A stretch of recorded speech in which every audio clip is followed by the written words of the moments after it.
अगर मैं आपसे पूछूं, त्रेता युग में सीता माता कैसी साड़ी पहनती थी और क्या उस समय ब्लाउज जैसा कोई कपड़ा था, शायद आपके पास जवाब ना हो। लेकिन सोशल मीडिया ने नितेश तिवारी की रामायण को ट्रेलर रिलीज होते ही गलत ठहरा दिया। तो क्या लोग सही हैं या फिर हम इतिहास नहीं अपनी कल्पना को सच मान बैठे हैं?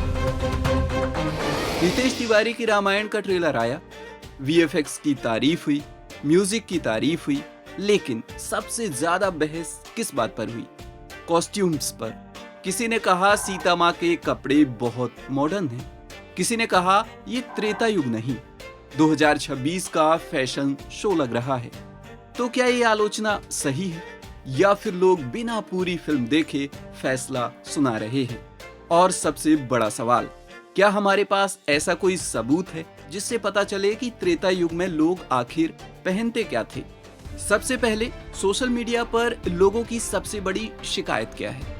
कई लोगों को लगा कि सीता माँ के ब्लाउज और साड़ी की ड्रेपिंग काफी मॉडर्न लग रही है। वहीं लारा दत्ता यानी कैकई के लुक पर भी मीम्स बनने लगे। कुछ लोगों ने तो इसे टीवी सीरियल से भी कंपेयर कर दिया। लेकिन क्या ये सच में गलती है या फिर हमारी सोच पिछले 40 सालों की टीवी इमेज से बंध गई है?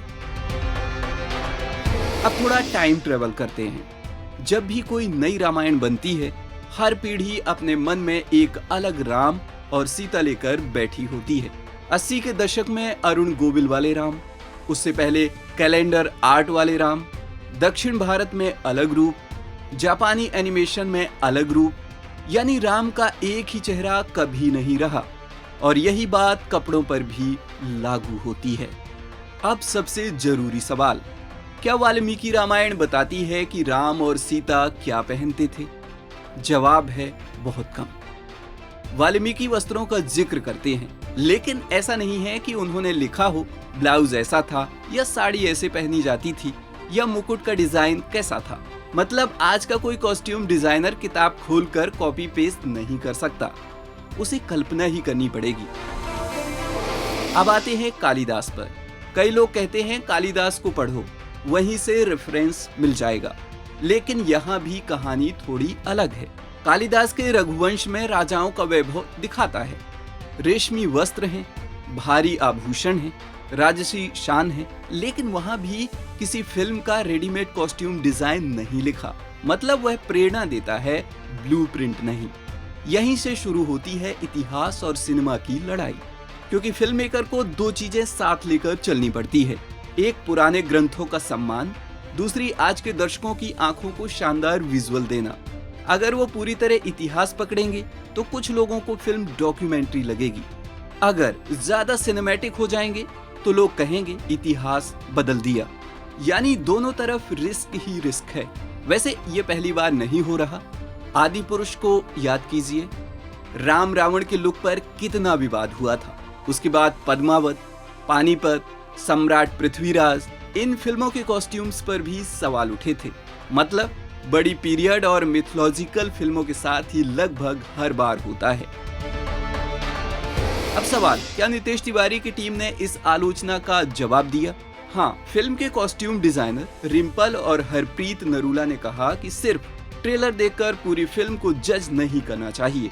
उनका कहना है कि कहानी के अलग अलग हिस्सों में किरदारों का पहनावा भी बदलता है और पूरा संदर्भ फिल्म देखने के बाद ही समझ आएगा। ये बात भी अपनी जगह सही लगती है, क्योंकि सिर्फ ट्रेलर से 3 घंटे की फिल्म का फैसला करना आसान नहीं होता।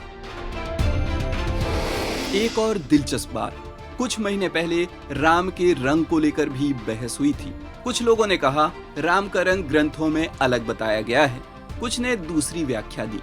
यानी सिर्फ कॉस्ट्यूम नहीं, रामायण में हर छोटी चीज पर चर्चा होती है, क्योंकि ये सिर्फ फिल्म नहीं, लोगों की आस्था और संस्कृति से जुड़ा विषय है। अब मेरी नजर में असली सवाल ये नहीं है कि ब्लाउज सही है या गलत, या मुकुट थोड़ा बड़ा है या छोटा।